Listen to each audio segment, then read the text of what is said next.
conformar un equipo.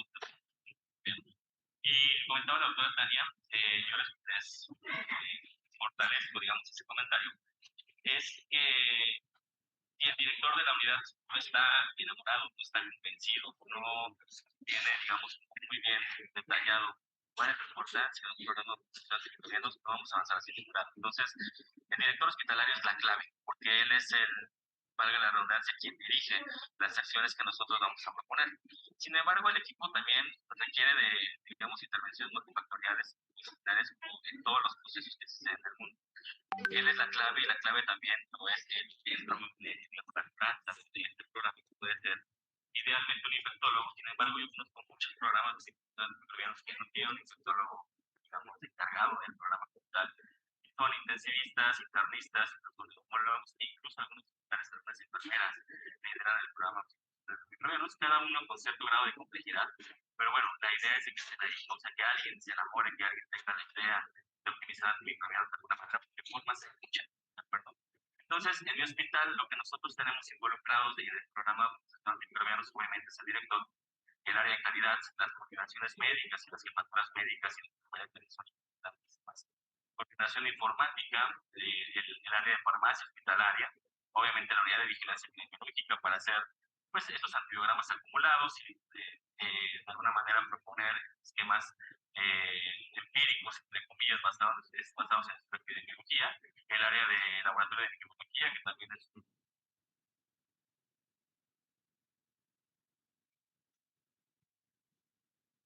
Bueno, buenas tardes, buenas tardes. Hola, doctor, buenas tardes. Buenas tardes, doctor. Bueno, um, ¿alguien tiene preparado algún tema? ¿Hay algún Sí, equipo? doctor. ¿Podemos iniciar, por favor? Sí, doctor, denos unos momentos.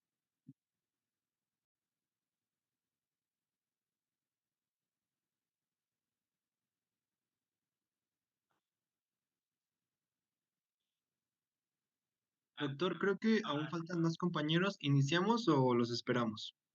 Dales unos 5 minutos más. Ok. Mm.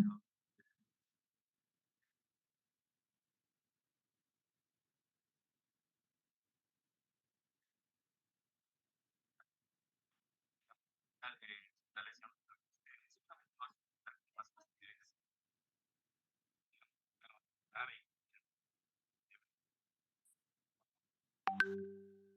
otro objetivo también puede ser tratamientos.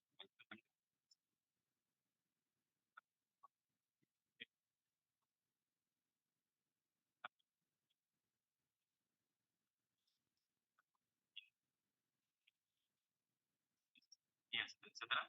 Y pues probablemente lo último sean los costos, sin embargo, eso de alguna manera repercute e impacta también de forma positiva en el actividad. Por favor, la siguiente. Bien. Entonces, ya que tengo yo el conocimiento de dónde estoy parado, qué problemas tengo, qué mis objetivos, pues voy a ver qué intervenciones yo voy a presentar para poder implementar y disminuir esos problemas. Entonces, nosotros decidimos, por la operatividad del hospital, el hospital no tiene infectólogo 24/7, de hecho, no es atendido. En el turno vespertino hay algunos internistas que de repente están altamente, manejamos de 3 a 4, de 7 de la mañana y 7 de la noche. Porque todo el tiempo no hay quien. Entonces, el mixto y intervenciones que son de carga prospectiva. Respectivo es que el medicamento no nos va a prescribir hasta que alguien del programa nos dice que no se puede hacer. Izquierda ambiental.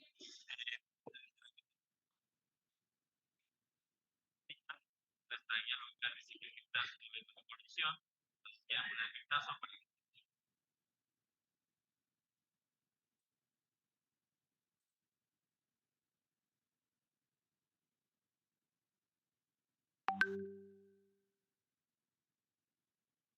la manera que tiene que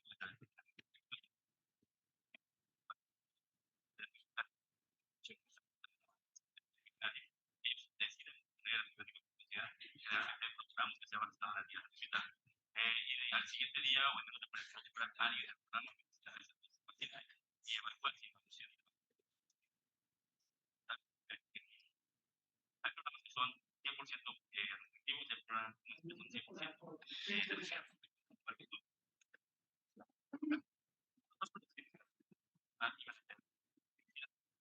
Y de alguna manera aplicar como lo decidimos, no lo decidimos inicialmente con la escala de Downs, porque mucho de la escala de Downs, la que comentaba el doctor que es Aware, clindamicina, por ejemplo, está en acceso libre y es un medicamento que nos pega mucho en los esteroides. Entonces, nosotros decidimos de alguna manera cuáles son los estereotipos del problema y las básicamente se funcionan resistencias a carbapenémicos, los seleccionan funciones por las que son K, por los que son también una manera que son de reservar nuevo, obviamente alguien principalmente especialista en infecciones y de nuevas moléculas, digamos, está fuera del catálogo. Entonces, pueden ver cómo restringimos el papel médico,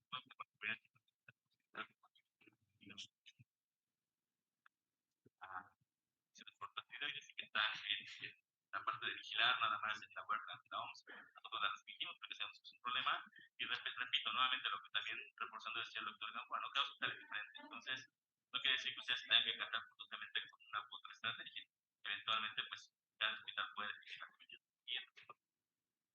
Entonces bueno, ese es un ejemplo de lo que hacemos nosotros. En la receta tenemos un sello especial, que si ese sello no lo lleva en el transcurso del tiempo de los turnos que haya en el programa, no lleva ese sello, pues te digo, bastante sentido. La siguiente, por favor. La siguiente. Y los fines de semana, o el tiempo que no estamos, pues tenemos un chat para los avisos. Están pidiendo también para estar paciente, mucho autorizar tantas dosis. Y de alguna manera ya, aunque no estamos físicamente viendo al paciente, generalmente se autoriza todo. No podemos ver al paciente mágicamente, a menos que estamos de antes.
Ok, doctor, ya vamos a iniciar entonces.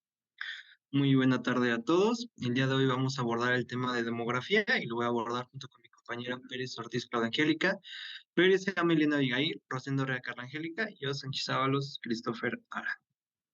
Y bueno,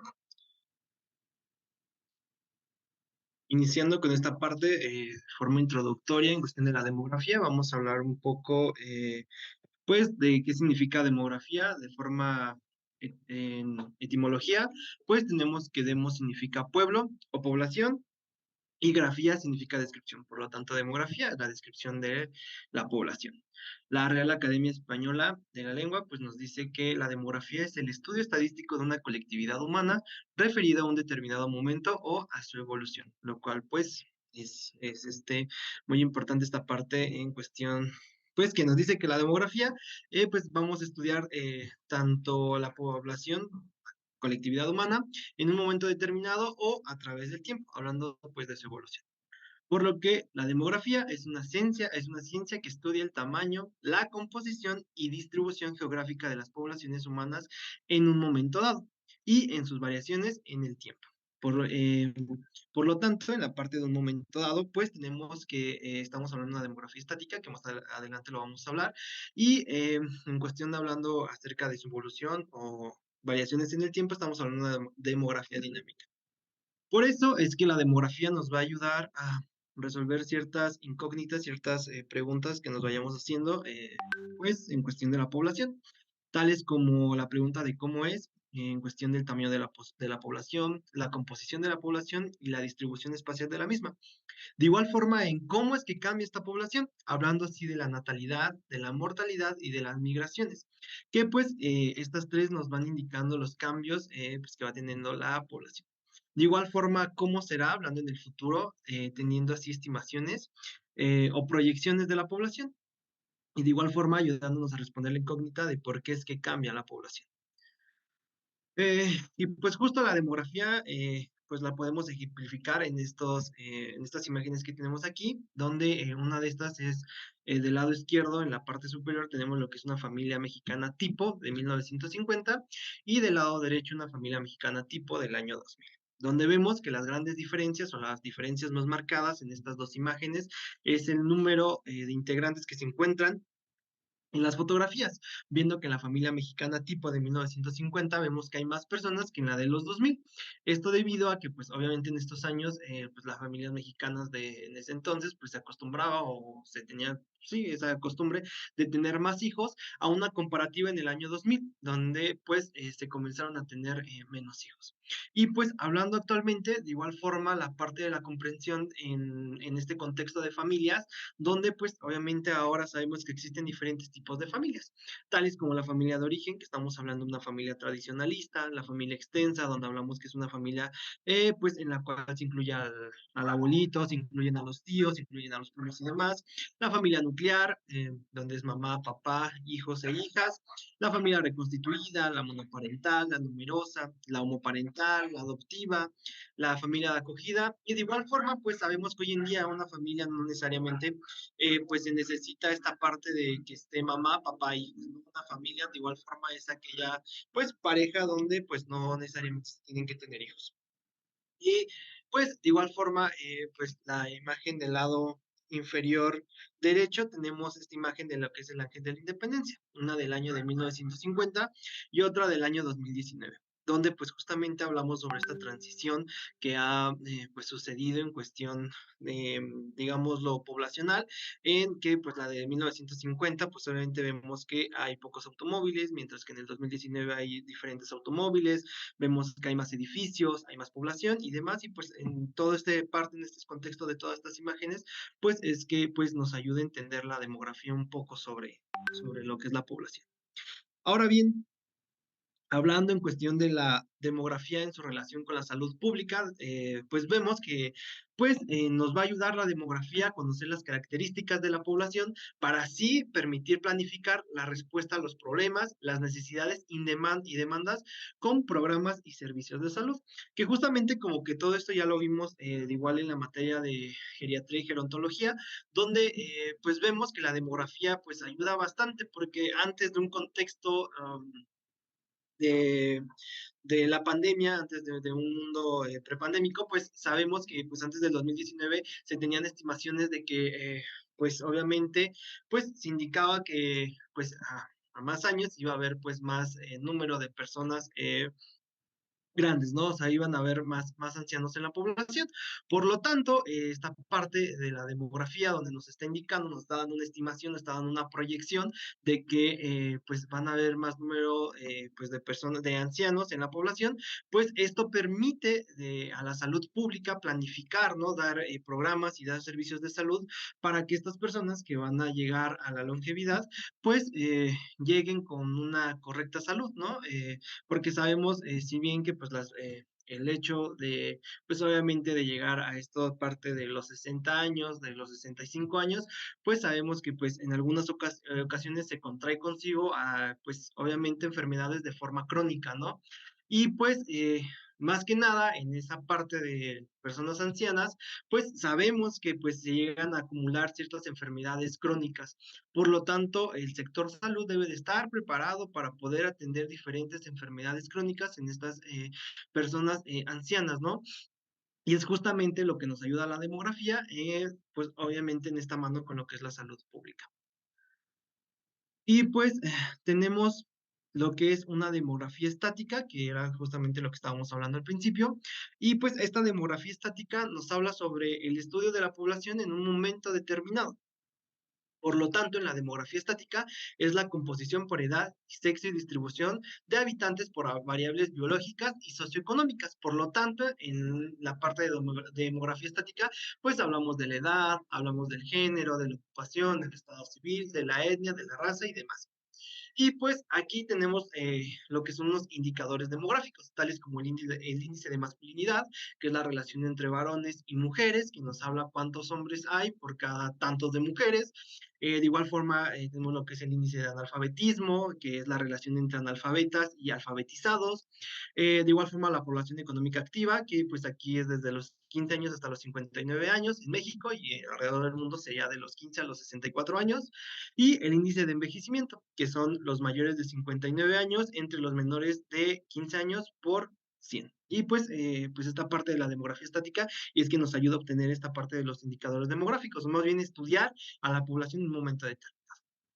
Y pues tenemos lo que es esta pirámide de población, la cual representa la estructura de la población por edad y sexo, que pues de forma más cotidiana la vemos de color de izquierdo, de color azul y derecho de color rosa, ¿no? Que nos representa como esta relación entre lo que es el sexo, que es como la más cotidiana que se ve.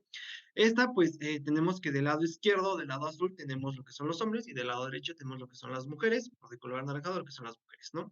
En el eje vertical tenemos los grupos quinquenales de edad, que es la edad de las personas de una población, de X población, en el cual pues va la población en cuestión de la edad de 5 en 5. Y en el eje horizontal tenemos los efectivos de población en porcentajes o números absolutos. Que pues en esta parte de lo que es la demografía estática, como pues estudia la parte de lo que es el sexo, pues tenemos que nos permite tener esta pirámide de población del sexo. Y pues existen diferentes tipos de pirámides, tales como la pirámide de tipo pagoda, la tipo campana y la tipo bulbo.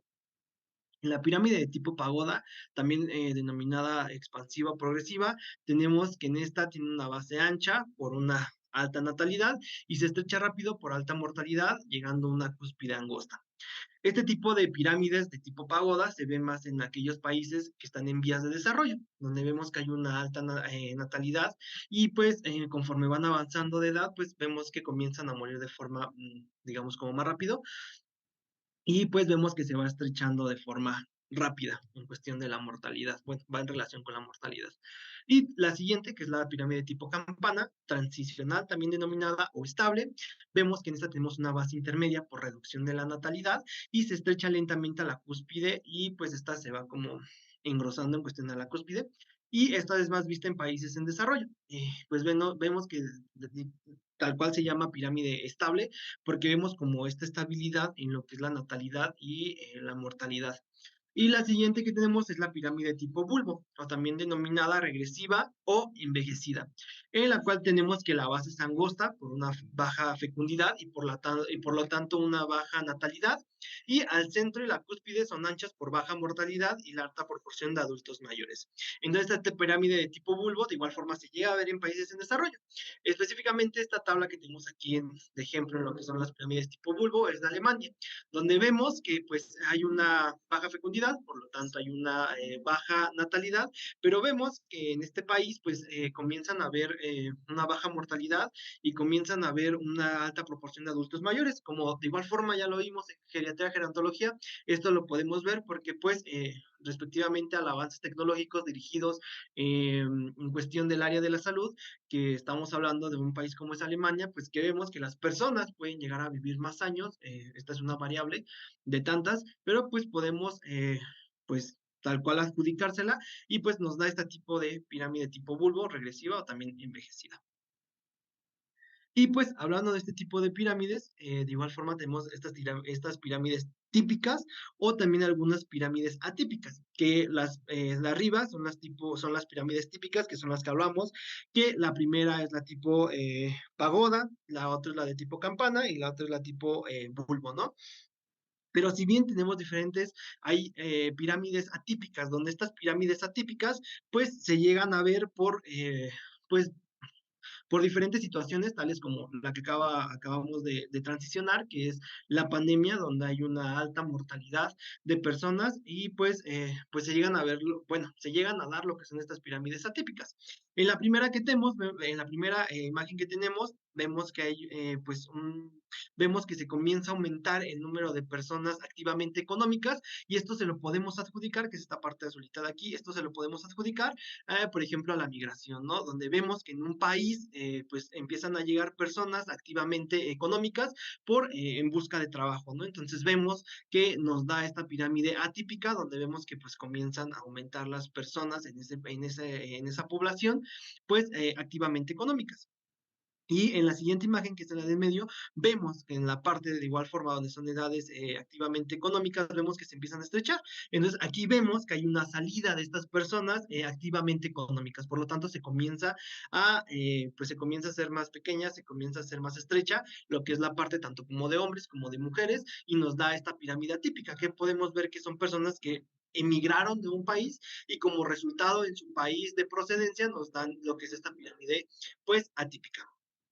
Y por último tenemos lo que es la última imagen, donde vemos que pues aquí comienza de igual forma una disminución en cuestión de, esto se lo podemos, no sé, por ejemplo, dar un ejemplificado, vemos que hay una disminución en edades pocas, no pocas, en edades pequeñas, digámoslo de esa forma, y vemos que hay una disminución de esas edades, lo cual pues también nos da una pirámide atípica. Y pues así como tenemos una, una demografía dinámica, vamos a hablar sobre la demografía dinámica, donde en esta comparación de la pasada demografía, que es la cinética, sí, es la cinética, esta estudia el tamaño y la evolución de una población. A comparación de la cinética estudia a la población en un momento determinado, mientras que la dinámica estudia el tamaño y la evolución o transición, o conforme ha pasado el tiempo, de lo que es la evolución de una población. Por lo tanto, en la demografía dinámica tenemos lo que es la natalidad y fecundidad, tenemos lo que es la mortalidad y lo que tenemos también lo que es la migración. En cuestión de natalidad y fecundidad, tal cual lo vamos a definir como que un nacido vivo es aquel niño nacido que presenta al menos un signo vital, ya sea un latido cardíaco, un pulso de cordón umbilical, movimientos respiratorios o movimientos de músculos voluntarios. ¿Cuáles son estos indicadores? Pues tenemos lo que es la tasa bruta de natalidad, la tasa bruta de fecundidad, las tasas específicas de fecundidad por grupos de edad y la tasa global de fecundidad. De igual forma tenemos lo que es la mortalidad, que esta la vamos a definir como tal cual de función, es aquella que es la desaparición permanente de todo signo de vida, cualquiera sea el tiempo desde el nacimiento con vida, ya sea hacerse funciones vitales sin posibilidad de resucitar, y la defunción fetal, que esta es la defunción antes de la expulsión completa o extracción. Hablando de defunción fetal, pues aquí nos habla sobre que es eh, que es la muerte del feto antes de ser expulsado. Vaya, esto es en útero, ¿no? Y pues los indicadores es la tasa bruta de mortalidad, las tasas específicas de mortalidad por edad o sexo, las tasas ajustadas de mortalidad, la mortalidad proporcional, la esperanza de vida y los años de vida potencialmente perdidos. Y por último tenemos lo que es la migración, que esta la vamos a definir como movimientos a través de un límite político específico con el fin de establecer una residencia. Y aquí los indicadores que tenemos es la tasa de inmigración, la tasa de inmigración y la tasa neta de inmigración. Y pues hablando ya de tasas, pues tenemos que lo que es estas tasas son medidas relativas en el cual en el numerador son los eventos ocurridos y en el denominador se localiza lo que es la población expuesta en un determinado tiempo. El fin de esta tasa es de que nos permite medir el riesgo del evento y comparar de esta forma las poblaciones. Tales como, por ejemplo, en la primera fórmula donde tenemos la tasa bruta de nacimientos, donde vemos que es esta relación entre nacimientos y la población media por mil. Y pues cabe que en esta tasa pues hay que especificar, o bueno, se da como una especificación sobre qué vamos a estudiar. En este caso, por ejemplo, en la tasa bruta de natalidad hablamos sobre nacimientos. De igual forma, tenemos que ver con qué, digamos, tenemos que saber con qué se va a hacer esta relación, que es, por ejemplo, la población media, que la población media, hablando acerca de la población media, es la población medida o estimada en lo que es en el mes pues a mitad del año, vaya, o sea, lo que es de junio a julio. Y de igual forma la tasa bruta de mortalidad, donde esta es la relación entre defunciones y de igual forma la población media por 1000. Y pues existe lo que es la tasa bruta o la tasa específica. En la tasa bruta aquí medimos lo que es todo un conjunto de personas, ¿no? Hablando sobre, por ejemplo, la tasa bruta de México, ¿no? Y estamos hablando sobre una población que es, por ejemplo, México o la tasa bruta de todo el mundo, ¿no? Y pues la tasa específica, aquí ya hablamos sobre un rango específico, ¿no? Tales como en la tasa de fecundidad, donde vemos que es el número de nacimientos en un año y lugar entre el número de mujeres entre 15 y 49 años. Vemos que aquí ya se hizo como digámoslo, como un sesgo entre las mujeres de 15 a 49 años de edad, y esta ya es una tasa específica. Y esta de igual forma se multiplica por 1000 y pues ya tenemos lo que es la tasa de fecundidad.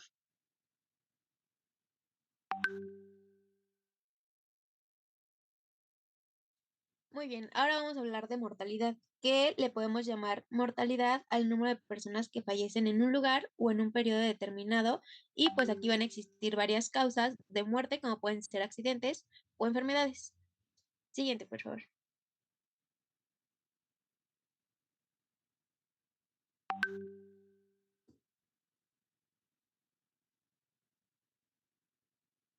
Y bueno, en México a lo largo del tiempo hemos tenido diferentes causas de muerte. En 1930 las personas morían principalmente a la causa de enfermedades transmisibles, como eran parásitos e infecciones en el aparato digestivo o respiratorio. Y estos padecimientos se fueron controlando y en algunos casos se erradicaron gracias al incremento de números de hospitales y los avances médicos, así como las campañas de vacunación y educación para poder prevenir estas enfermedades. En 1960 a 2000, el número de muertes por enfermedades transmisibles disminuyó, pero aumentaron las ocasionadas como cáncer y los accidentes y las derivadas de la violencia.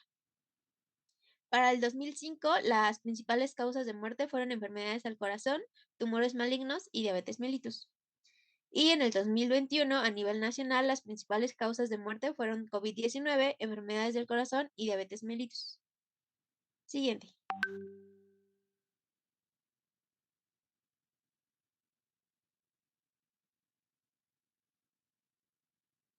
Bueno, aquí para sacar la tasa de mortalidad, esta se va a definir como la proporción de defunciones que se producen en un área concreta, que puede ser un país, comunidad, provincia, municipio, etc.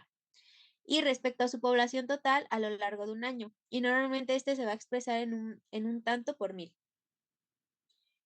Aquí su fórmula, más allá del resultado que arroje el porcentaje, es más importante la información que nos ofrece la comparación de la tasa de mortalidad en la zona con la del resto, así como las diferencias que producen según el sexo, la edad de sus habitantes u otro tipo de condiciones. Y aquí para calcular la tasa de mortalidad tenemos que dividir el número de muertes en un periodo entre la población media en dicho periodo. Y este resultado se va a multiplicar por 1000. Y se va a utilizar, bueno, la fórmula que tenemos aquí en la pantalla. Y entonces, para generar bueno, en general se va a considerar que la tasa tiene una alta mortalidad si está por encima del 30%, una tasa moderada de mortalidad si se sitúa entre el 15 y el 30%, y una tasa baja cuando va a estar por debajo del 15%. Y aquí también va a existir una correlación inversa entre la esperanza de vida al nacer y la tasa de mortalidad, ya que en cuanto mayor sea la esperanza de vida al nacer, una población concreta, menor va a ser su esperanza de mortalidad. Además, aquí también la tasa de mortalidad es por sexo y edad. Y también se estudia la tasa de mortalidad relacionada con diferentes enfermedades y situaciones. Y bueno, siguiente, por favor.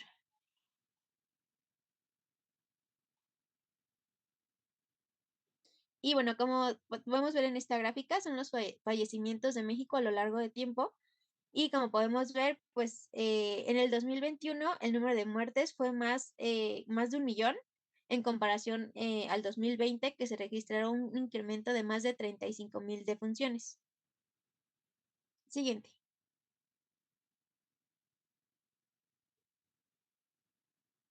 Y bueno, ahora vamos a hablar sobre la esperanza de vida. Que bueno, que aquí la esperanza de vida es una estimación del número promedio de años de vida adicionales que una persona puede esperar vivir si las tasas de mortalidad por edad específica para un año determinado permanecen durante su resto de su vida. Y bueno, aquí la esperanza de vida es una media hipotética, porque se basa en las tasas de mortalidad actuales, pero las tasas de mortalidad reales cambian durante el transcurso de la vida de una persona. Y la esperanza de vida de cada persona cambia según la misma envejece y a medida de que cambian las tendencias de mortalidad. También debido a la esperanza de vida se cambia, bueno, varía de manera significativa según el sexo, la edad y la raza. Y normalmente estas categorías se nombran por separado. Y la esperanza de vida al nacer es la media más comúnmente citada, ya que es un buen indicador para las condiciones de salud actuales. Y por último, bueno, para poder calcular la esperanza de vida se utiliza esta fórmula que tenemos aquí, en donde es el índice de esperanza de vida. Va a ser, nos va a indicar el valor real de esperanza de vida en un país expresada en años. Max EU va a ser el máximo de años de esperanza de vida y 20 va a ser el mínimo de años de esperanza de vida. Y listo. Siguiente.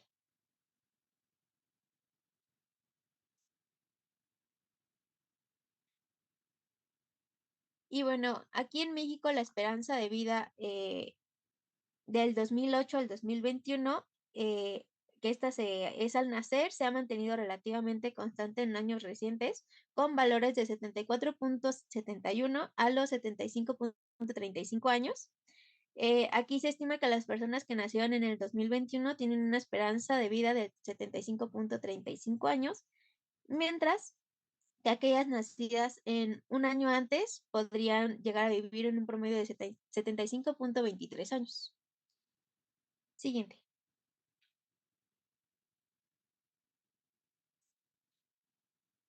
Y bueno, ¿cuál va a ser la importancia de la mortalidad en la salud pública?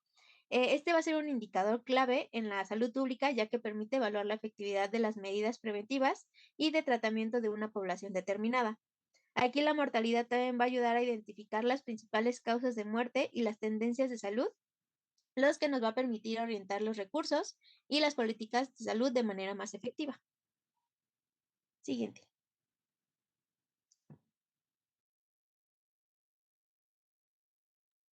Bueno, ahora pasemos a lo que es fecundidad. Y bueno, en un contexto demográfico se va a referir a la capacidad biológica y social de una población para reproducirse. Es decir, que va a ser la capacidad de dar a luz y criar a la siguiente generación.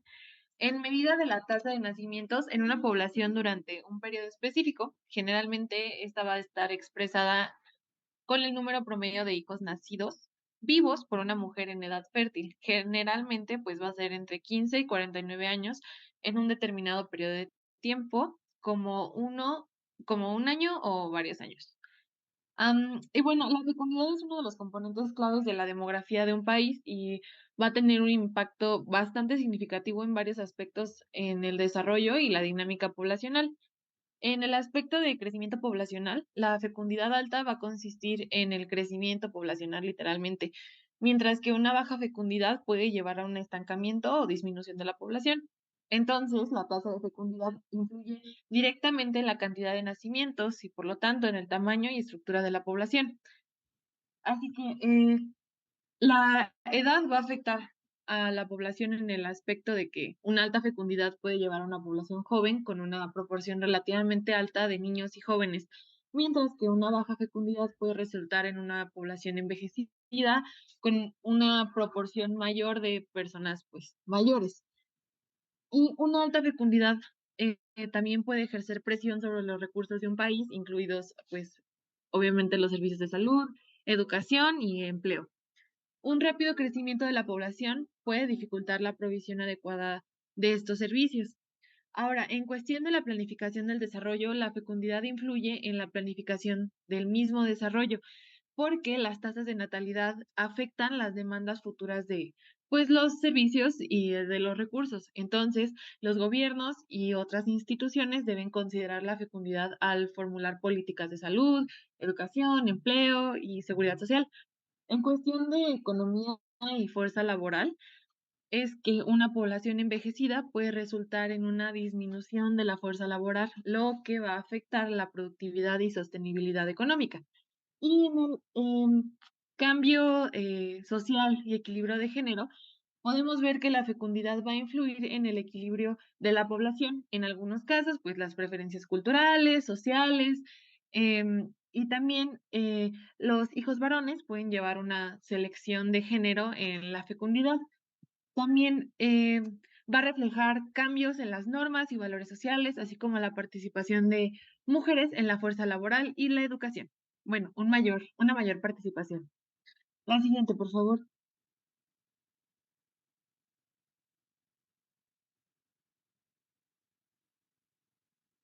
Bueno, en el caso del aumento de la población, es que en la industrialización y reducción de la fecundidad y mortalidad, la industrialización va a mejorar el nivel de vida en países desarrollados, así como la disminución de la fecundidad se va a correlacionar con la reducción de la mortalidad, manteniendo el crecimiento poblacional moderado. Y en países en desarrollo,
Bueno, vamos a continuar. Entonces, en caso de los países en desarrollo, la trascendencia en la tecnología médica permitió reducir la mortalidad antes de que existieran cambios socioculturales y económicos bastante significativos. Esto significó que la alta tasa de natalidad y crecimiento poblacional aumentarán. Y el impacto en distribución espacial y estructura por edad significó el aumento de población afectando la distribución geográfica y la estructura por la edad de la población. Ahora, en dado caso de que exista la disminución más lenta de la mortalidad y su estabilidad en niveles bajos, el crecimiento poblacional depende principalmente del nivel de fecundidad. La población en América Latina ha aumentado significativamente en las últimas décadas y se prevé un aumento continuo en el futuro con tasas de crecimiento variables entre países. Y se proyecta que el ritmo de crecimiento natural en América Latina disminuirá alcanzando tasas anuales más bajas hacia el año 2025. La siguiente, por favor. Bueno, la responsabilidad del sector en políticas y el desarrollo. El sector tiene una responsabilidad más amplia que va a abarcar más allá de acciones individuales. Significa que debe involucrarse activamente en la formulación de políticas de población y de desarrollo. Y en cuestión de contribución para la reducción de la fecundidad, en caso de ser necesario, pues el sector debe participar directamente en la reducción de la fecundidad a través de acciones de planificación familiar y la reducción del desajuste entre necesidades y posibilidades. Como ya referí, la participación activa de este sector en la reducción de la fecundidad puede ayudar a disminuir un periodo crítico en donde las necesidades de la población vayan a superar las posibilidades de ser satisfechas. La siguiente, por favor. Bueno, estos son los efectos de la transición demográfica en las familias de Latinoamérica. Existió una reducción del tamaño de las familias porque se postergó la primera unión, que en este caso sería lo de la pareja, hay un menor número de hijos y hay un mayor espacio de tiempo entre ellos. En el caso de las mujeres, hubo un aumento de opciones laborales y de autonomía en ellas, así como una menor carga de trabajo reproductivo, doméstico y socialización, así como también cambios en la estructura y roles familiares y pues también existió una bastante alta en la distribución y disponibilidad de anticonceptivos eficaces y accesibilidad a través de las instituciones gubernamentales, así como también se espaciaron y limitaron nacimientos y pues la anticoncepción como causa central de la disminución de la fecundidad en México. La siguiente, por favor.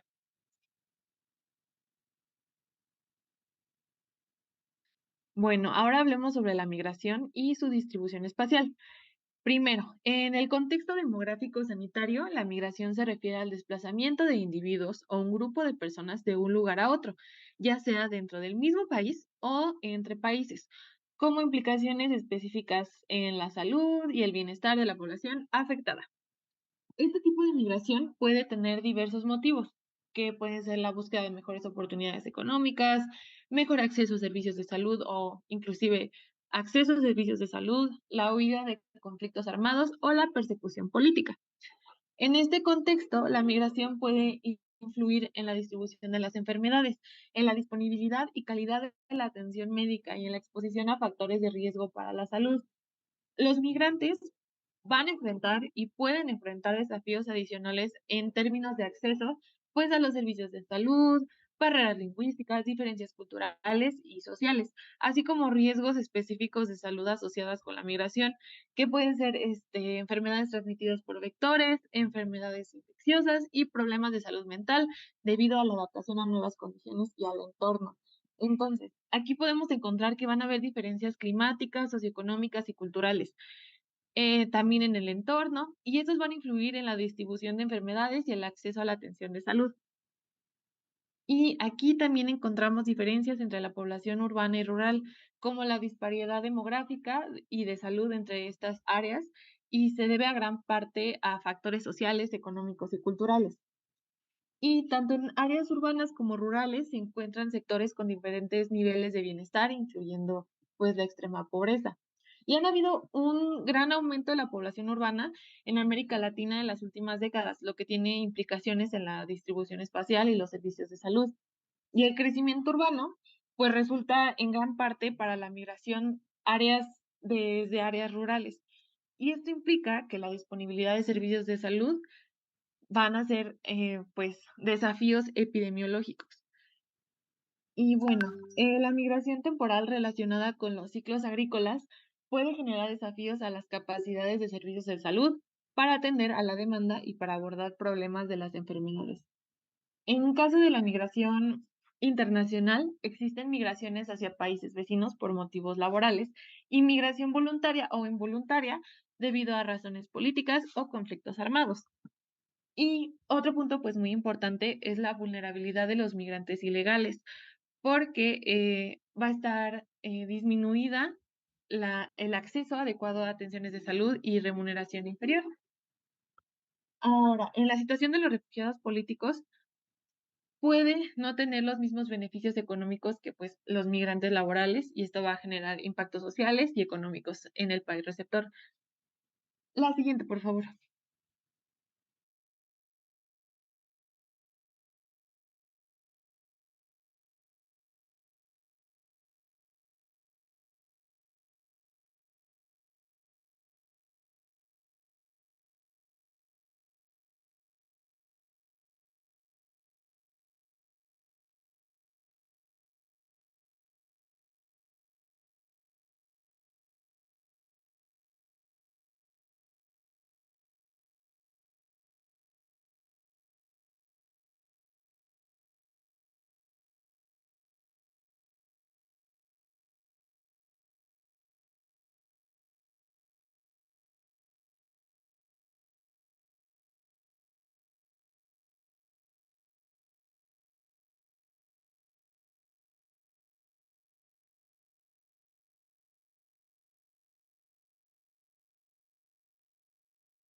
Ok, pues eso sería todo de nuestra parte sobre demografía.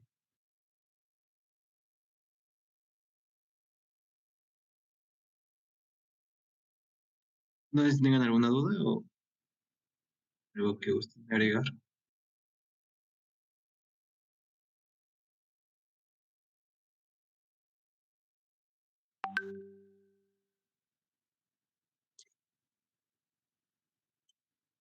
Muy bien, me parece perfecto la presentación. Bueno, mm, y les regalo un punto para el examen por la presentación. Tienen mucha información eh, que son muy adecuadas. Ujú. Entonces me dicen, en el examen me acuerdan para darles su punto. Ok, doctor, gracias.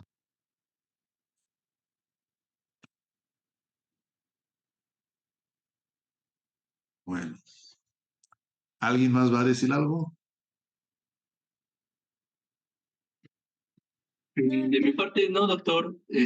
No sé si creo que le proyecte la presentación que me comentó o no sé.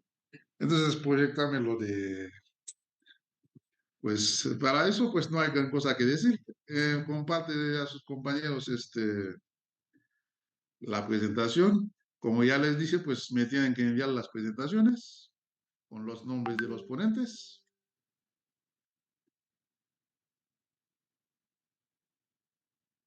Compartirlo con tus compañeros y me lo envían también. Ya tienen mi correo, ¿no? Sí, doctor. Muy bien. Antes de iniciar, no, después. Pásame ¿no? Kevin, porfa. El de diagnóstico de salud. ¿África? ¿De salud? Ujú.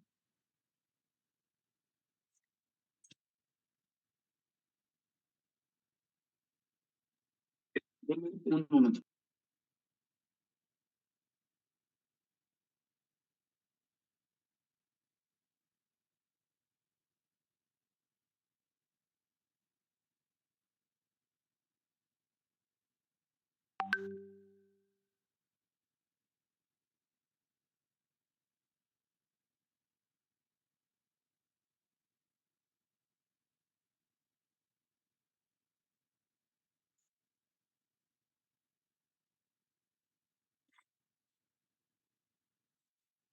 Ok.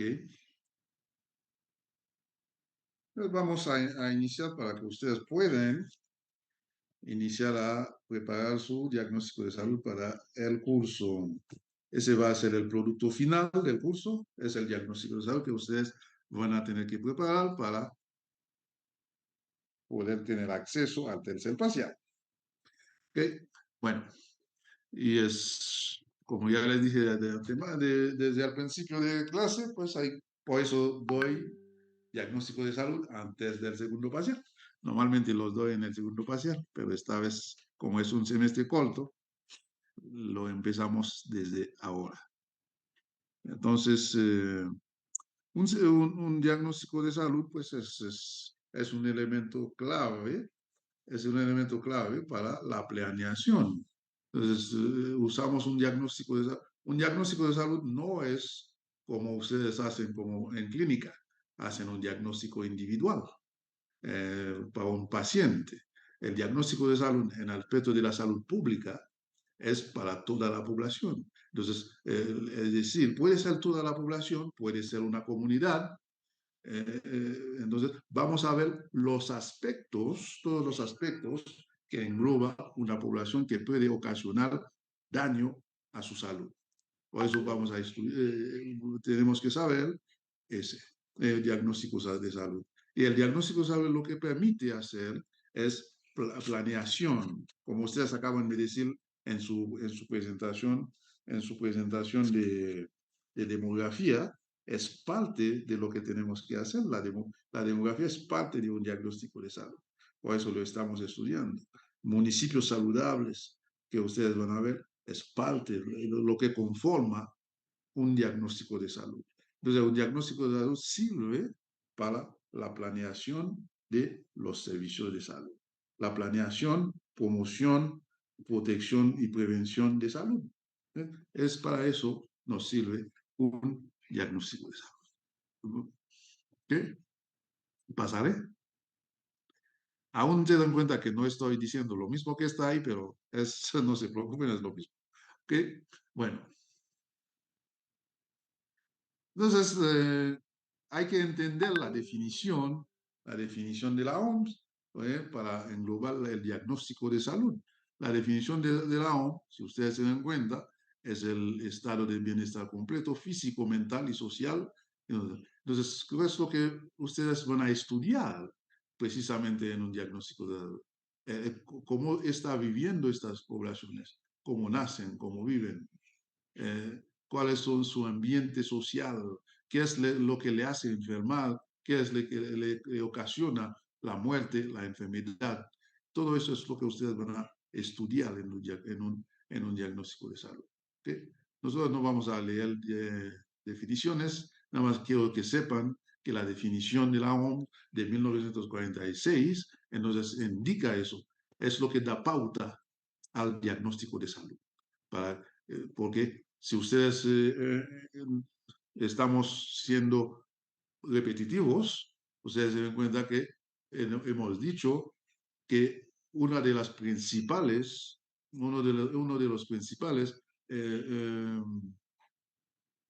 objetivos de la salud pública es mejorar la calidad de vida de una población. Entonces, para mejorar esta calidad de vida, se requiere conocer a fondo a esta población para ver sus necesidades, para entender sus necesidades, las necesidades sentidas de esta población, se requiere un diagnóstico de esta población. Entonces, por eso hacemos un diagnóstico. Para que yo pueda mejorar las condiciones de salud, las condiciones de vida de una población, se requiere un diagnóstico. ¿Okay? Pues, entonces, es igual ustedes cuando requieren mejorar el estado de salud de un paciente, de un individuo. Entonces, ustedes establecen un diagnóstico clínico. Un diagnóstico clínico para establecer posteriormente un tratamiento. Eso es lo que ustedes hacen. Nosotros en salud pública no vemos todo el entorno del paciente. Es la diferencia a la clínica, la salud pública. Nosotros vemos toda la población, todo su entorno sociocultural, físico, mental, y en base a eso hacemos una planificación una planificación que tiene que ver con prevención, promoción y con sus condiciones de vida social, económicas, social y educativa. Entonces, por eso nosotros establecemos un diagnóstico de salud para mejorar todo eso que se puede mejorar en una población. ¿Okay? ¿Dudas hasta ahí? ¿Dudas hasta ahí? No, ¿Dudas? doctor, vamos bien. Vamos bien. Ok. Pásale, compañero. ¿Okay? Ya dijimos, el diagnóstico es el punto de partida del proceso de la planeación. Entonces, ¿qué es lo que se van a planear? Los recursos, como ustedes acaban de decir, muchas cosas en demografía. Eso es muy repetitivo, por eso no doy una clase de demografía, porque lo vamos a estar hablando aquí. Entonces, todo lo que ustedes acaban de decir para planear la demografía desde el punto de vista de natalidad, mortalidad, fecundidad y todo eso, entonces nosotros tenemos el pirámide poblacional. El pirámide poblacional nos va a permitir conocer cómo va evolucionando, es decir, la demografía dinámica, cómo va evolucionando esta población. Entonces, nosotros cuando tenemos un pirámide poblacional, tenemos que interpretarlo para ver qué es lo que está sucediendo en esta población. Ustedes hablan de migración, cómo se va migrando. Entonces eso nos va a permitir hacer preguntas. ¿Por qué la población migra? ¿Cuáles son las condiciones? ¿Por qué migran? ¿Por qué migra la población? Es una población migra porque hay inseguridad en su comunidad, hay escasez de recursos económicos en su comunidad, entonces por eso migra. Entonces, si ustedes conocen algunas comunidades hasta de Michoacán, vas a ver que hay una población que empieza a decrecer porque el decrecimiento tiene que ver por múltiples causas. Una de ellas es la inseguridad. Y la segunda tiene que ver con que también tiene que ver con la misma seguridad, porque en muchas ocasiones, por la falta de oportunidades, en algunas comunidades, los hombres que tuvieron que salir a buscar trabajo, sea en Estados Unidos o Canadá o en Europa, y dejan a las mujeres. Por eso no hay fecundidad, la gente no, esta población decrece. Como ustedes dicen en las últimas diapositivas, ustedes pueden ver que el decrecimiento en la natalidad, cuáles son las consecuencias que esto conlleva desde el punto de vista económico, social y cultural. Es decir, una población que no crece, quiere decir no hay sustituto, por lo tanto, la ciencia, la tecnología no va a prosperar en nuestras comunidades porque no va a haber quien desarrolla estas ciencias, estas tecnologías. Entonces, por eso planeamos, algunos de ustedes en su presentación decía también, para planear los recursos. Cuando nosotros tenemos nuestro pirámide poblacional, vemos cómo se va disminuyendo la población joven. Entonces, como proyección de 2050, Renapo lo hizo, la proyección, entonces les invito a leerlo. A lo mejor no alcanzaron a ver estas estadísticas para su presentación. 2050, lo que va a suceder es precisamente un decremento de la población joven y para dar pie, lugar a población adulto mayor. Es decir, ¿qué consecuencia va a como sucedió o ha sucedido en los países de Europa, como la gente vive más y tienen menos hijos que los países de Latinoamérica, entonces se envejece, por lo tanto, lo que se hicieron en algún momento en Francia o en algunos países de Europa Occidental, hicieron venir migrantes de otros países para poder trabajar. Esa es una de las consecuencias de que los países económicamente empiezan a bajar su productividad y tuvieron que sacar gente de otros países. También tiene consecuencias en salud, porque tú vas a hacer venir a gente de otros países que van a venir con otros tipos de enfermedades que en el país no había o no había. Entonces, todo eso tienes que preparar tu sistema de salud para hacer frente a esos tipos de problemas. Por eso, para hacer todo eso, tenemos que tener un diagnóstico de salud. Por eso, el diagnóstico de salud es la base de la planeación en salud. ¿Ok? ¿Dudas? No, doctor, ninguna. No, ninguna. Pásale.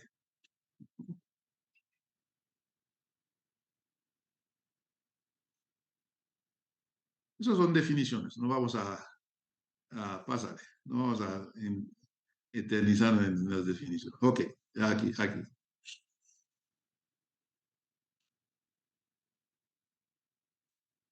Grant nos dice Para hacer un diagnóstico de salud hay que hacernos estas preguntas. ¿Qué es lo que vamos a hacer? ¿Qué es lo que pretendemos alcanzar? Normalmente un diagnóstico de salud habla de un periodo de un año, no va más allá. Es un estudio descriptivo de un año. En el caso nuestro, tenemos que hacer el diagnóstico de salud de todo el hospital. Cada año hacemos el diagnóstico de salud, ¿ok?, del hospital. Entonces, ¿quiénes van a participar? Pues en el caso de ustedes, pues el equipo que va a hacer el diagnóstico de eso, los participantes. Y puede ser que yo sea un participante también, porque voy a tener que corregir lo que ustedes van a hacer, va a decirle, pon este, no pone este, busca este, etcétera, etcétera. ¿Dónde lo van a hacer? Pues el dónde es el lugar donde ustedes van a realizar ese diagnóstico de salud, o sea, en un hospital, en un centro de salud, en una comunidad, en una guardería, qué sé yo, ustedes, quién va a escoger dónde hacen este diagnóstico de salud. ¿Por qué van a hacer el diagnóstico de salud? Para conocer las necesidades de esta población y hacer recomendaciones respecto a lo que ustedes van encontrando que puede ser áreas de oportunidades para corregir en el futuro. ¿Y cómo lo van a hacer? Pues ustedes van a hacer un calendario de actividades para decir, tal día vamos a hacer vamos a visitar el hospital, vamos a visitar el, el, el servicio de epidemiología, donde puedo conseguir algunos datos, voy a visitar el el servicio de estadística que existe en el hospital para que me proporcione algunos datos que voy a requerir para mi diagnóstico de salud. Entonces, es todo lo que ustedes van a hacer, que es muy sencillo y lo cual les va a servir para conocer el lugar donde ustedes estaban haciendo sus prácticas hospitalarias y al mismo tiempo les va a permitir entender mejor cuando ustedes están en un hospital trabajando para ver el diagnóstico de salud que me permite saber la población, su vivienda, lo que les permite, los determinantes sociales, lo que permite que estas personas se enferman, se mueren. Entonces, ustedes van a entender mejor la práctica de la medicina al entender el concepto de la salud pública a través de los determinantes de la salud. Los determinantes de la salud, ustedes ya lo saben, son lo biológico, el estilo de vida, los servicios de salud y el medio ambiente.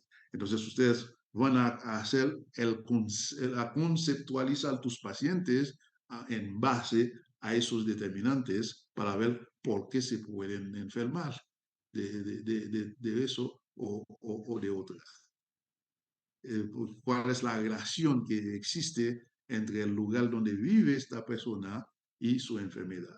Cuál es la relación que existe entre esta persona y su entorno laboral o su entorno familiar.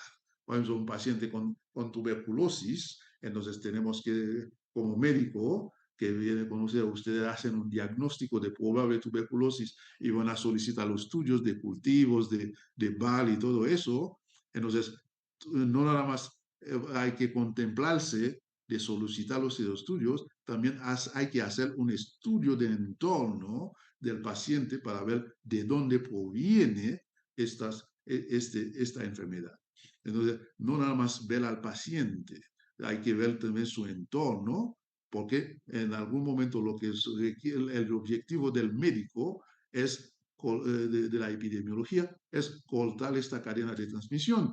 Entonces, si yo quiero detener la cadena de transmisión, entonces tengo que ver el entorno del paciente, hacer ese estudio para ver si no hay más casos y por lo tanto, entonces voy a cumplir con esta meta como médico, cortar la cadena de transmisión.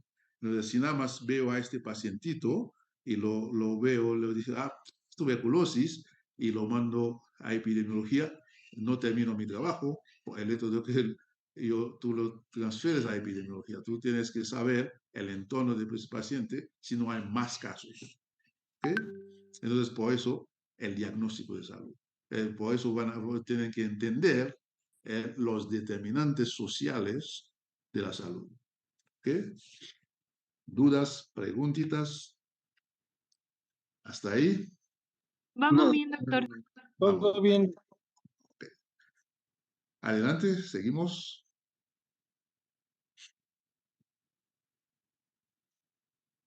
Entonces, uno de los objetivos de un diagnóstico de salud es conocer el estado de salud de una población o de una comunidad o de un país. Conocer la realidad, lo que caracteriza a esta población y los factores de riesgo y los factores que intervienen en su salud, en el estudio de salud y en la enfermedad de una comunidad. Conocer sus necesidades, las necesidades sentidas de esos pacientes. ¿Okay? Hay varios tipos de necesidades, eso se les dejo de tarea, los tipos de necesidades en salud. Es tarea para la próxima clase, me lo envían, los tipos de necesidades en salud. Conocer las necesidades. Las necesidades no nada más puede ser, no nada más puede ser necesidades normativas, ya les doy dos, necesidades sentidas, necesidades normativas, faltan dos, ustedes lo tienen que buscar. Ok, para lograr un adecuado nivel de salud de esta comunidad. Entonces, este es el objetivo final de hacer un diagnóstico de salud. Voy a conocer el estado de salud de la población, el nivel cultural de la población, el nivel socioeconómico de la población, el nivel educativo, es decir, todos los componentes, los determinantes sociales de la salud. Es lo que tengo que saber de esta población. Con ello, hacer una priorización, porque no vamos a poder resolver todos los problemas de esta población. Entonces, para lo que el diagnóstico de salud nos permite hacer lo que se llama un estudio de priorización, que vamos a ver la próxima clase, priorización, el método de Hanlon. Antes de que se me olvida, les voy a dar que buscar esta, porque se me olvida las cosas rápidas. Eso es la edad, no se preocupen. Bueno, van a ver un Excel de método de Hanlon. Eso es lo que vas a buscar. Posteriormente a eso, van a ver las 10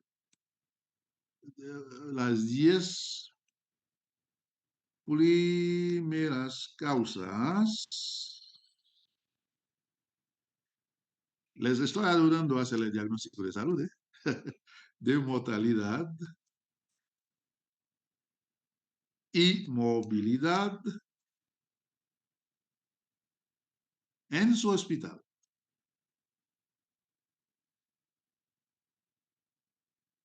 Es un trabajo colectivo. De por sí, si ya tienen equipo de su diagnóstico de salud, entonces por equipo lo hacen, no es individual. Las 10 primeras causas de mortalidad y movilidad de su hospital. Chao, chao. Ok. Ya tienen algo de su diagnóstico de salud. Entonces vamos con el Excel, vamos a hacer, Doctor, ok, ya sí, queda menos de un minuto de esta sesión de Zoom. y va a ser el mismo, Sí, ok, no problema, no problema. Entonces vamos a esperar el minuto y pasamos al otra vez.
Ujú.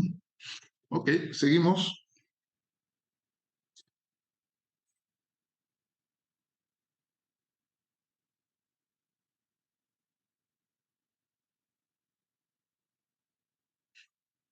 Ya vienen las necesidades.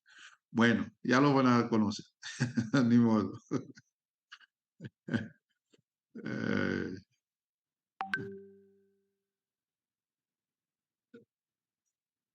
pues necesidades es falta de algo, ¿no? Es carente de, eso es necesidad. Entonces, a uno autor que divide las necesidades en las necesidades normativas, necesidad percibida, necesidades expresada y necesidad comparativa. Entonces, la necesidad normativa establece a partir de lo que los expertos consideran como tal. El ejemplo de ello es como nosotros decimos 200, a partir de 200 de colesterol es alto. Eso es una necesidad normativa.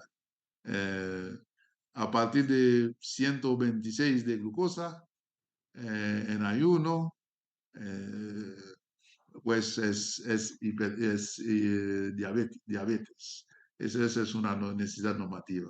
La necesidad percibida es cuando nosotros como población nos enfermamos, pero nunca buscamos atención médica, pero sentimos que nos enfermamos. Entonces, o el propio,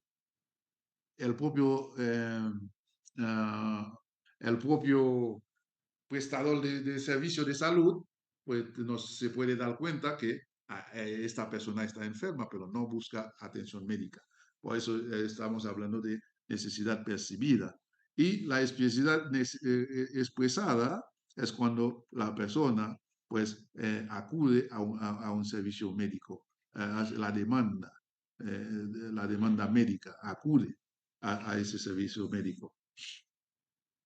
Entonces, la necesidad comparativa, pues, tiene que ver cuando nosotros estamos comparando los servicios médicos, no nada más los servicios, hasta de médico a médico, podemos, o una comunidad a otra, para ver, por ejemplo, podemos estar viendo qué tanto mueren personas, mujeres embarazadas en una comunidad a otra.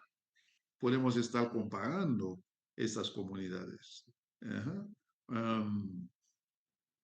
Podemos comparar países similares, no nada más comunidades, países. Entonces, los servicios de salud, podemos estar comparando el servicio de salud de Morelos con el servicio de salud del Distrito Federal, de la Ciudad de México. Entonces, podemos estar comparándolo. A eso le llamamos necesidad comparativa. ¿Okay? ¿Dudas al respecto? Ya les hice la tarea, pues ya no necesitan mandármelo. Mándamelo de todas formas. Tal vez encuentren otra cosa. ¿Ok? Sí, doctor. Bueno, pásale.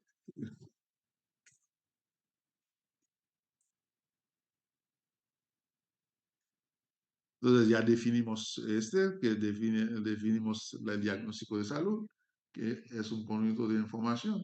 No es información nada más, sino conjunto de hechos que está en la población que vamos a estudiar. Vamos a estudiar la población en su conjunto. ¿Okay?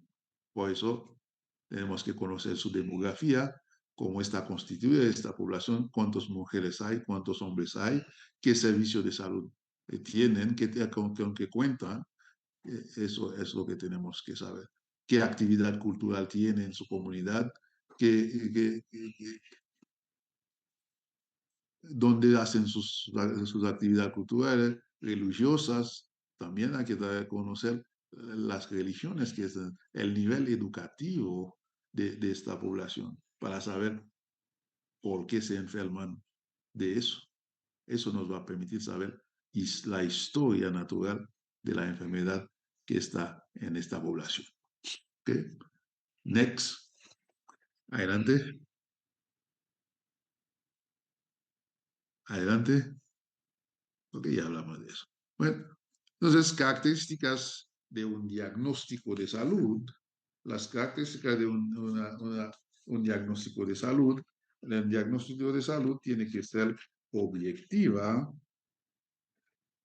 tiene que ser objetiva, es decir, expresa los fenómenos de forma cuantitativa, es decir, no debe de decir más de lo que hay, tiene que ser objetiva. ¿Okay? El diagnóstico de salud, cuando hablaba de objetividad, tiene que describir, como es un diagnóstico de salud, es un estudio descriptivo, tiene que describir lo que realmente está pasando en la población. ¿Okay? Y medir la importancia de cada problema de manera objetiva en la población. ¿Por qué? Porque a base de eso vamos a tomar decisiones. Si tenemos un mal diagnóstico, las decisiones van a ser erróneas también. Por lo que se requiere que el diagnóstico de salud sea objetiva. ¿Okay? ¿Entendido? Sí, doctor. Sí, doctor. Objetiva. No ponen de más ni menos. Y un diagnóstico de salud tiene que ser íntegra, es decir, describe, explica, evalúa la situación de salud de la comunidad en su conjunto, en su conjunto. Como les dije, ¿no? Todas las determinantes sociales de la salud. Todos esos integrantes de los componentes lo tenemos que saber, como cuál es el tipo de ambiente que de la población para saber qué enfermedad puede tener esta población, cuáles las enfermedades endémicas, qué tipo de servicio de salud tiene esta población, cuál es el estilo de vida de esta población, porque si no sabemos el estilo de vida de la población, no podemos incidir sobre ello. Por eso el diagnóstico tiene que ser íntegra y analiza, evalúa todos los componentes de los determinantes sociales de la salud. Y tiene que ser temporal. La temporalidad se tiene que ver con el tiempo. Es decir, el diagnóstico de salud no debe de pasar más de no debe de estudiar un diagnóstico de salud por más allá de un año, que ya les acabo de decir. Tiene que dar una fecha de inicio, una fecha una fecha final. Y un diagnóstico de salud tiene que ser sistemático. Sistemático. Como es una ciencia, como estamos usando métodos científicos, por lo que el diagnóstico de edad tiene que ser sistemático, que sigue una orden cronológica. ¿Okay? Por eso tiene que ser sistemática, porque es una ciencia. ¿Okay? ¿Dudas hasta ahí? No, No, doctor. doctor. No, doctor. Ok. El diagnóstico de salud también tiene que ser interdisciplinario. Es decir, que no nada más médicos y enfermeras, sino toda una gama de personalidades que tienen que ver con la salud. Puede ser sociólogos, antropólogos, puede ser economistas, un economista que conoce las políticas de salud, económicas de salud, puede ser un psicólogo. Entonces, por eso tiene que ser interdisciplinario. No nada más tiene que ser médicos y enfermeras. Y participación social tiene que ser participativo, un diagnóstico de salud. Cuando ustedes hacen el diagnóstico, están en su servicio social y quieren, cuando ustedes hacen van a priorizar el problema de salud, tiene que haber una participación social. Y la participación social lo van a obtener a partir de una asamblea que tienen que organizarse. Y cuando organizan esta asamblea, entonces tienen que tener la aprobación de las personas, de las autoridades de esta comunidad. Por eso, ustedes, sus aliados, tienen que ser, cuando hacen el servicio social, tienen que ser las autoridades de la zona, porque son los que les hacen acercar a la gente. ¿Okay? No llevan como que son médicos, todo el mundo les tiene que escuchar, ¿no? Entonces, una asamblea es donde salen con acuerdos. El acuerdo es de todos, no una sola voz que viene y que determine lo que tiene que hacer, sino la población también tiene que sabe qué es sus necesidades. En base a esas necesidades, ustedes van a hacer un plan de salud para esta comunidad. Por eso, la participación social, la participación de la comunidad es de suma importancia. Y utilidad programática, la información recabada nos va a permitir lo que hemos venido diciendo, la planeación en salud, la planeación en cuanto a conceptos de prevención, protección, promoción a la salud y con el propósito de mejorar la calidad de vida de la población, con el propósito de mejorar la calidad de vida de la población. ¿Entendido? ¿Problema? ¿Dudas? ¿Preguntas? ¿Hasta ahí? No, doctor, ninguna. No, doctor, todo bien. Todo bien. Ok. Adelante. Bueno, entonces vamos a conocer las fases de cómo se lleva a cabo un diagnóstico de salud.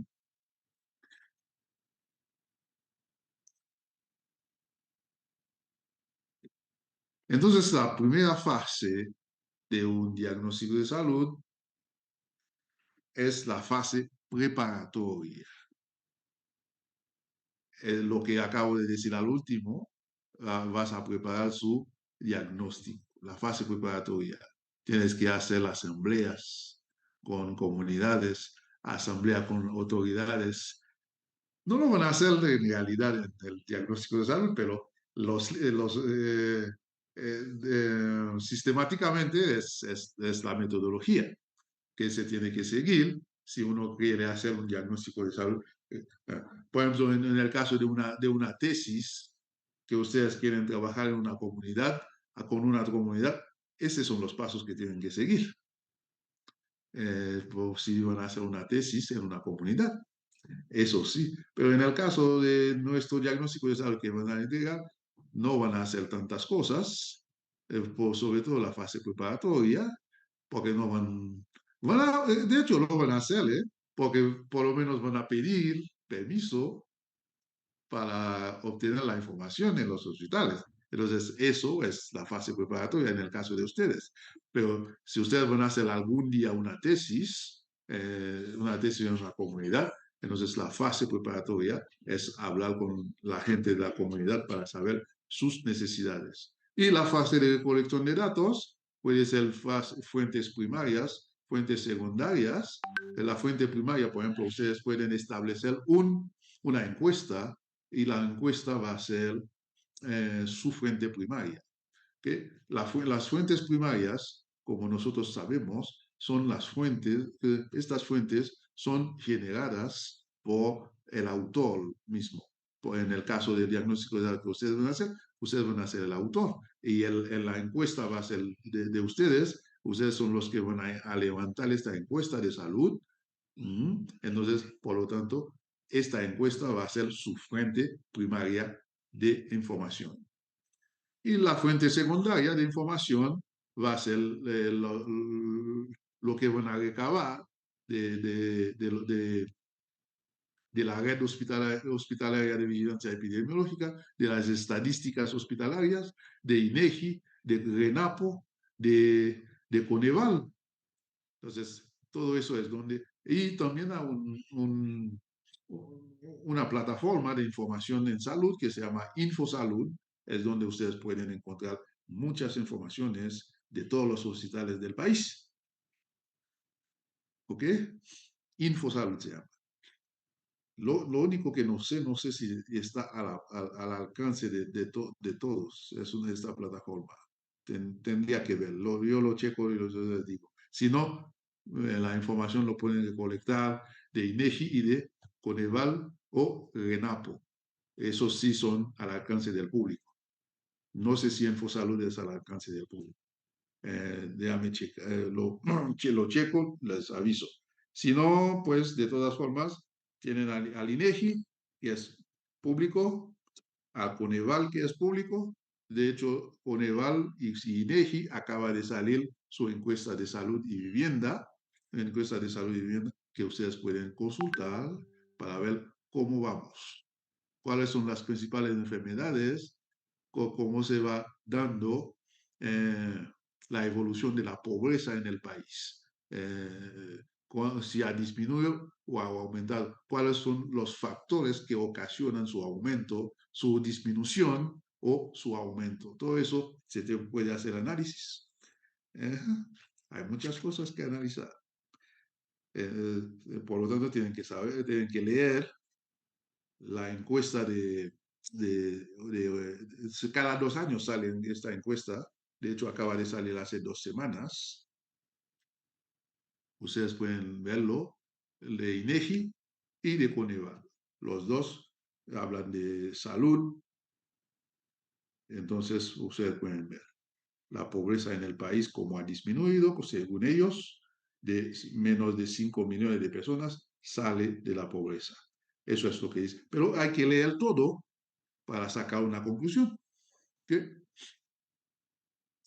Y luego, la fase de tratamiento y elaboración de los datos es donde ustedes lo que van a hacer en esta fase ustedes van a empezar a procesar los datos, procesarlos, darles forma. Y la fase de análisis y interpretación, ustedes donde van a tener que van a analizar la encuesta, van a hacer gráficas y van a hacer interpretaciones y van a discutir. La discusión también es parte de esta fase. Hay que discutir por qué consiguen este dato, mientras en otros países, en el mismo país, en el mismo comunidad, de otra comunidad, por qué consiguen este dato. Esa es la discusión. Así se discute un problema. Hay que comparar con otros datos. ¿Okay? Tengo este dato, pero también este tiene este dato. Es como un artículo científico. Cuando yo hago análisis, entonces me tengo que comparar con trabajos similares que consiguen datos casi similares al mío. Entonces, eso es la discusión. ¿Okay? Entonces, luego vamos a concluir qué es lo que encontramos en esta comunidad. ¿Qué? ¿Qué es lo que encontramos en esta comunidad? ¿De acuerdo? Esas son las fases de un diagnóstico de salud. ¿Dudas hasta ahí? No, No, doctor, doctor. vamos bien. Vamos bien. Ok. Mhm. Y luego podemos ver los tipos de diagnóstico de salud. Los tipos de diagnósticos de salud, según TESTA, son estos. Diagnóstico de tipo administrativo. Entonces, ¿qué va a haber en este enfoque? Pues las necesidades sentidas de la población que vamos a estudiar en cuanto a qué variables que vamos a estudiar son los daños a la salud. Los daños a la salud no son otra cosa que la mortalidad. ¿Okay? Los servicios de salud. Vamos a ver la percepción, vamos a estudiar la percepción de la población derecho ambiente o la población en general en cuanto a los servicios médicos del país. O puede ser a dónde acude a recibir atención médica. Entonces, ¿cuál es su percepción en cuanto también a insumos? Que eso es administrativo. Entonces, lo que se tiene que hacer cada administrador, aunque lo hago también cada año, entonces veo los insumos, analizo los procesos administrativos, los procesos y cuáles son los resultados en cuanto a esos procesos. Entonces, es lo que yo estudio cada año también para el hospital y eso lo entrego al director del hospital y en base a eso él hace su planeación en base al diagnóstico de salud. ¿Okay? Muy bien. Y otro diagnóstico es el diagnóstico estratégico. Pásale por favor. Next. Next. Es el diagnóstico estratégico. El diagnóstico estratégico tiene que ver con una planeación a largo plazo. Puede ser hasta 5 años. ¿Okay? Entonces, ¿qué es lo que vamos a medir? Los riesgos. Vamos a medir aquí la calidad de atención. La calidad de atención. ¿Cuál es la respuesta de esta población en cuanto a su servicio médico? La respuesta organizada. ¿Se acuerdan que les dije que una de las definiciones de la salud pública es una respuesta social organizada? ¿Cuál es esta respuesta? Si la población está pidiendo más servicios de salud, ¿cómo lo está solicitando? Entonces tenemos que saber todo eso. ¿Okay?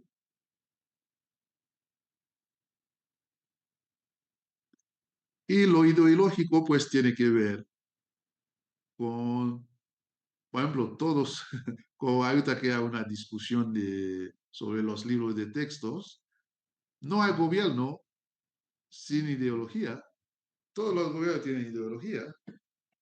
Eh, eh, todo lo que hace, lo que escribe, es a partir de su ideología. Entonces, nosotros vamos a ver aquí y de los procesos sociales, cómo se va evolucionando los procesos sociales. Por ejemplo, si yo voy, les voy a dar un ejemplo de todos los partidos políticos. Si tomamos al PRI, el PRI, si va a hacer un programa de salud, no va a incluir ciertos aspectos por ideología. Si vemos al PAN, en ningún momento PAN va a promover el aborto. Por ejemplo, en ningún momento va a promover pastilla del otro día, porque no es su ideología. Entonces, si alguien está criticando a este gobierno porque puso algo que tiene que ver con su ideología en los libros de textos, es porque no conoce la historia. Ni todos los gobiernos, todos los partidos se manejan por ideología, no hay otra cosa.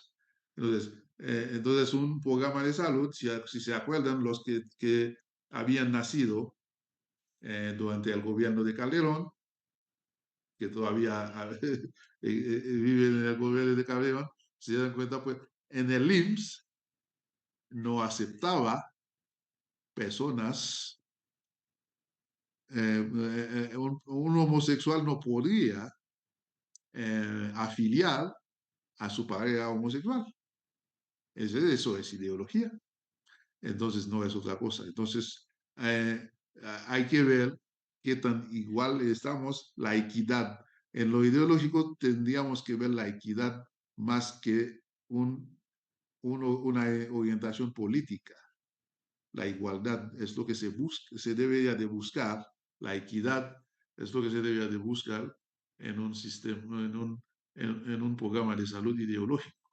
Y entonces, en 2012, pues eso no existía, de que el pareja del mismo sexo puede afiliar al Seguro Social o al ISSSTE a su pareja homosexual. Ahorita sí se puede hacer, entonces, pero no se puede hacer. Entonces, un diagnóstico de salud ideológico, pues lo que se debe de buscar es la igualdad y la equidad. Es lo que se debe evaluar. ¿Ok? Buscar la estabilidad social. Es el propósito que se tiene que buscar, no lo ideología del partido, sino de la población, lo que la población quiere, lo que necesita la mayoría. ¿Okay? Adelante. Bueno, ya hablamos de estas preparaciones. Ustedes lo pueden leer en casa. Ya hablamos de eso, que de las fases, la fase 1 a fase 4, hasta fase 4 o 5. Esas son las fases. Es lo que conlleva cada uno. ¿Qué se debe de hacer? Ya lo explicamos. ¿Okay? Bueno.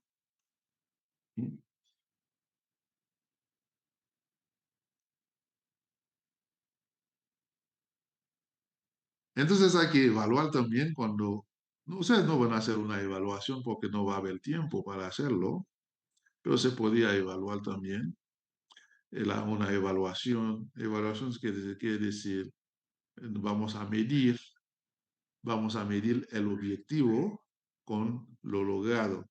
Es decir, qué es lo que yo me había propuesto, cuál es el objetivo que tenía.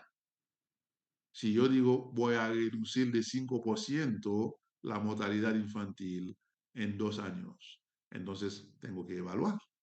Lo voy a evaluar. Mi objetivo era eso, reducir.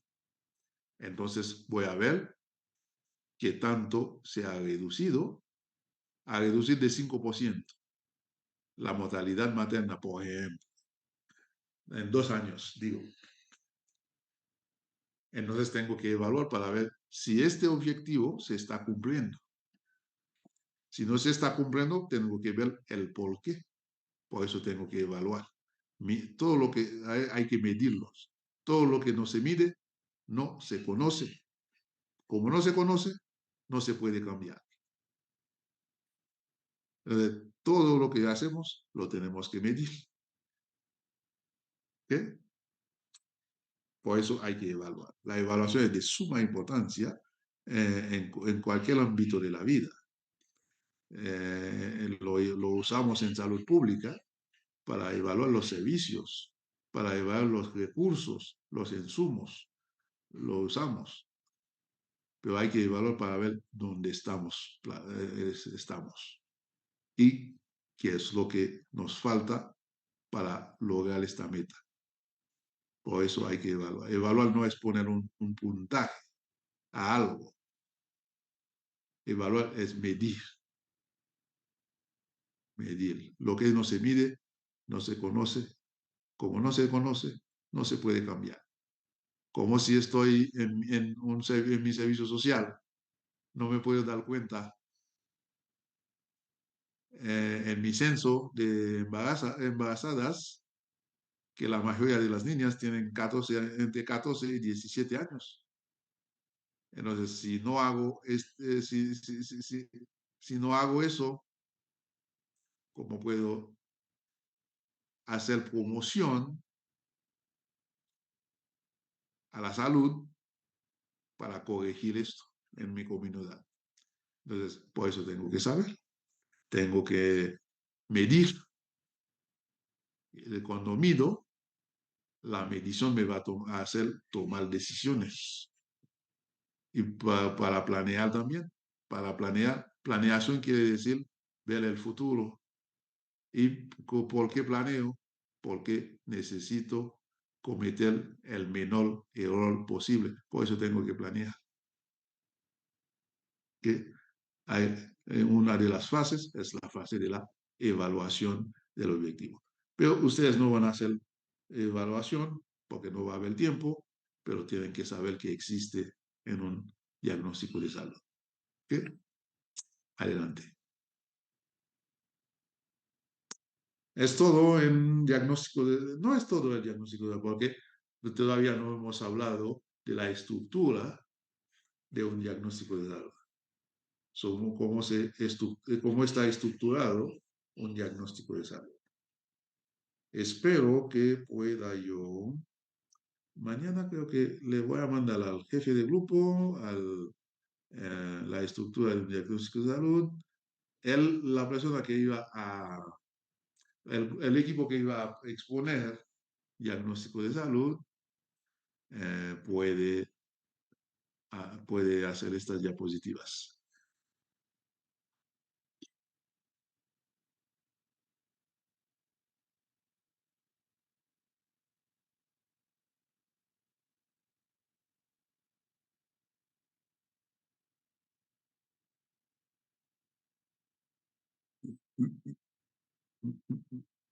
No, no, no, espera. ¿Cuáles serían los siguientes temas, doctor? Porque nos dio hasta municipios. Hasta municipios saludables, ¿no? Ajá, No de le, ahí, ¿cuáles seguirían? no le di diagnóstico para preparar. Entonces, voy a mandar mañana. Eso es rápido, es fácil, rápido. Es como está estructurado. ¿Cuáles los puntos que debe de tratarse en un diagnóstico de salud? Eso ahorita pues le damos como las fases de cómo se debe de preparar un diagnóstico de salud real. Pero lo que ustedes van a hacer, se las va a mandar a cualquier equipo, lo puede hacer sus diapositivas así para ver la estructura de un diagnóstico de salud. Es a través de los determinantes sociales de la salud. Eso es fácil. Se las va a mandar mañana.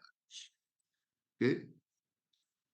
Escogen un equipo que iba a exponer el diagnóstico de salud. Lo hace. ¿Ok? Doctor, Y, es que creo ujú. que ese equipo ya, más bien ese equipo ya pasó. ¿Ya pasó? Sí, Ah, ok. Muy bien. De todas formas, se lo pueden enviar para complementar a este equipo. ¿Ok? sí, doctor. Mm. ¿Y qué más? ¿Qué más? ¿No hay dudas en cuanto a las fases de diagnóstico de salud? Hasta el momento no, doctor. De momento no. Entonces, lo que van a buscar para la próxima clase, eh, municipio saludable, ya lo expusieron, ¿no? ¿Ustedes? ¿No? No, todavía no. Todavía no. Entonces, para la próxima clase. Entonces, vamos a buscar el Excel, a un Excel de método de Hanlon en Google, busca este Excel y luego buscan los 10 primeros, eh, las 10 primeras causas de mortalidad en su hospital. Y vamos a ver método de priorización. Método, ¿dónde está? Método, está el chat. En el chat les voy a poner lo que vamos a... Método de priorización. Ya se los envié también. unos diapositivas métodos de priorización. ¿Cómo priorizar un problema de salud? Priorizar. Priorizar. Método de priorización. Priorización de Hanlon. Van a aprender a hacer una priorización. Por eso les pedí que traigan el Excel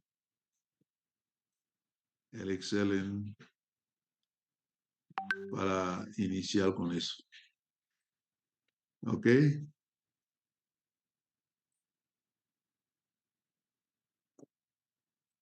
Pero de todas formas, el tema de priorización ya se los envié. Ya pueden empezar a leerlo. Para el próximo clase lo vemos. Y la próxima es el examen. De la otra semana, en 15, es el examen. ¿Ok? Sí, doctor. Sí, doctor. Sí, doctor. Muy bien. Si todo está entendido, damos por terminado el día de hoy. Váyanse a descansar, a comer y a estudiar. Y nos vemos dentro de una semana. Que tengan buenas noches. Gracias, doctor. Igual usted. Gracias, doctor. Bonita noche. Hasta luego. Gracias, hasta Gracias luego. igualmente. Realmente.